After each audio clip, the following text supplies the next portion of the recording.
The incident occurred during this week's action at the English Open. Liu Hongyu's defeat against Tsai Jiawei at the English Open saw the Chinese putter fall foul of a lesser-known rule.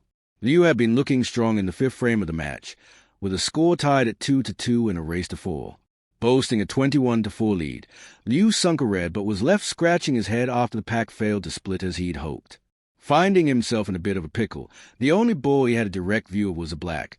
But even that wasn't an easy shot. He instead opted to play a safety shot aiming for the green, with Neil Fold saying on TNT Sports commentary, "I'm not sure how he would have hit the black. Maybe he would have needed a stepladder." To the frustration of the English Open semifinalist, he failed to make contact with the baulk color on 2 occasions and was warned by the referee that a further miss would cost him the frame.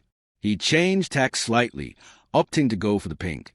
But his horror frame continued, with Liu hitting the red instead of his nominated ball. Liu's head dropped to the ground immediately upon realization that he'd suffered defeat in the frame because of the 3-miss rule. The worst part about it, as far as Liu was concerned, he was leading the frame at the time as well. Opponent Tsai was none Hewiser, though, with his Chinese compatriot stepping up out of his chair and preparing to take the next shot. Tsai had to be informed that the frame was over, and much to his surprise, he was the unlikely winner. The referee was caught over the microphone saying he had the direct position to see a color, and he did not hit one, so he loses a frame.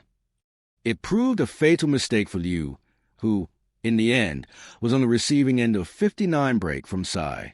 Having been given the helping hand of the 3-miss frame, it was enough to take Tsai into the 4th round, where he will play former world champion Luca Bressel.